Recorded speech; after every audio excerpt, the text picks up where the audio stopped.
Hello friends, कैसे आप सब। स्वागत है आप सभी का आज की हमारी एक और न्यू वीडियो के अंदर। तो आज अपने पास है the all new Bajaj Platina 100 CC और 100 सीसी किंग ये बाइक अपनी रहने वाली है। अब किंग कैसे भाई, सबसे ज़्यादा ग्राउंड क्लियरेंस यहाँ पर आपको मिल जाता है और वो भी अफोर्डेबल प्राइस में। अब भाई ये तो नहीं आप ग्राउंड क्लियरेंस के लिए गाड़ी लेंगे, लेकिन इसमें आपको माइलेज भी काफ़ी बेटर मिल जाता है। माइलेज की अगर बात करूँ तो ईजिली 70 to 80 का ये माइलेज देती है।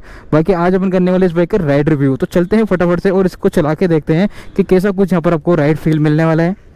ऑन रोड प्राइस वगैरह सारी डिस्कस अपन इस वीडियो के अंदर करेंगे आज। ये सेल्फ स्टार्ट है और यहाँ पर आपको सिंगल ही वेरिएंट मिलता है ओनली फॉर सेल्फ का, यानी किक वगैरह का वो वेरिएंट यहाँ पर आपको नहीं मिलता है। अब क्यों नहीं मिलता है वो आप कह सकते हैं, जैसे अपनी डीलक्स वगैरह में आपको एक किक वेरिएंट में मिलता है तो वहाँ पे थोड़ी कॉस्टिंग कम हो जाती है, अराउंड मान सकते हैं 4 से 5 हज़ार रुपये। तो यहाँ पर भी अगर किक वेरिएंट आपको मिलता तो एक और ज़्यादा अफोर्डेबल हो जाती। अब किक वेरिएंट ना मिलने का रीज़न बजाज को पता है, वो अपन को नहीं पता है। तो बात करें अगर इसकी ऑन रोड प्राइसिंग जयपुर की, तो यहाँ पर आपको 80,300 रुपये इस बाइक की ऑन रोड प्राइसिंग मिल जाती है। अब 80,000 रुपये के हिसाब से भाई थोड़ी सी आप कह सकते हैं कॉस्टली पड़ती है, लेकिन आपको इसके प्लस पॉइंट्स बताऊंगा कि यहाँ पर आपको क्या क्या प्लस पॉइंट मिल रहे हैं। सबसे पहला तो है सबसे ज़्यादा ग्राउंड क्लियरेंस यहाँ पर आपको मिल जाता है, यानी इस बाइक के अंदर आपको 200 mm का ग्राउंड क्लियरेंस मिल जाता है।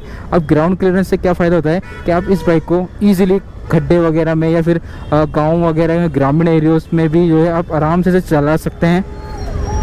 और दूसरी बात ये है कि ग्राउंड क्लियरेंस से सबसे बढ़िया फ़ायदा ये है कि आप इसकी गाड़ी जो है अड़ती वगैरह नहीं है, आप किसी भी रोड पर इसे चला सकते हैं। सेकंड है यहाँ पर आपको माइलेज। अब माइलेज कैसे अच्छा मिल रहा है, माइलेज के साथ यहाँ पर आपको पावर भी काफ़ी अच्छी मिल जाती है। 102 सीसी का यहाँ पर आपको इंजन मिलता है। अब 102 सीसी के इंजन का आप मानेंगे नहीं भाई, ये बाइक आराम से 75 to 80 kmpl का माइलेज निकाल देती है। ये मैंने खुद ने टेस्ट करा है और आने वाले टाइम पे मैं एक बार दोबारा इस बाइक की माइलेज टेस्ट की वीडियो बनाऊंगा, तो उसमें आप देख लेना कि कितना कुछ ये आपको माइलेज निकालेगी।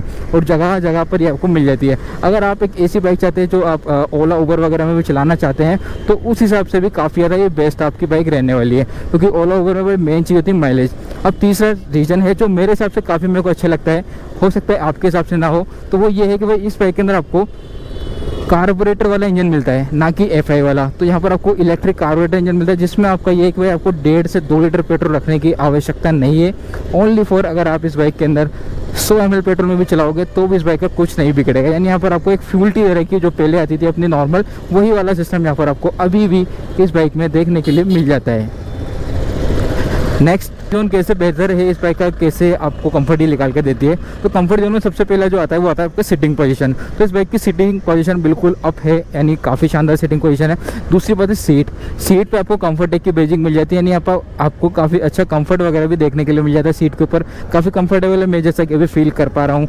नेक्स्ट चीज़ है इसके सस्पेंशन, जो आपको रियर वाले जो पीछे के जो सस्पेंशन आते हैं वो आपको मिलते हैं डबल स्प्रिंग सस्पेंशन, यानी S&S, स्प्रिंग एंड स्प्रिंग। तो वो आपकी राइड को काफ़ी ज़्यादा कंफर्टेबल बना देते हैं। तो ये रीज़न है अपना इसका कंफर्ट का, इस वजह से ये अपनी कंफर्टेबल रहती है।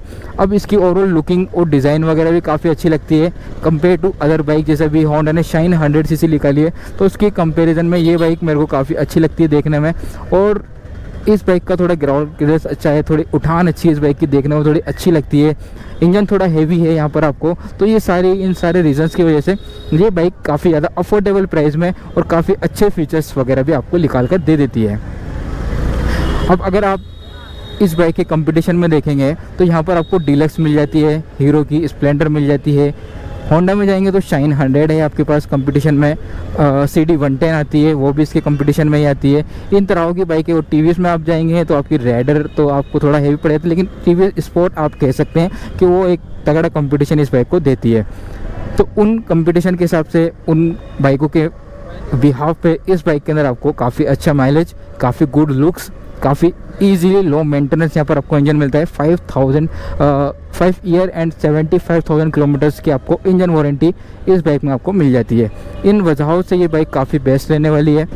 आने वाले टाइम पे अपन इस बाइक का एक राइड रिव्यू करेंगे और उसमें चला के देखेंगे कि गियर शिफ्टिंग कैसी है, परफॉर्मेंस कैसी है, भगा कर देखेंगे इस बाइक को। वो सारी चीज़ें उस वीडियो में अपन डिसाइड करेंगे।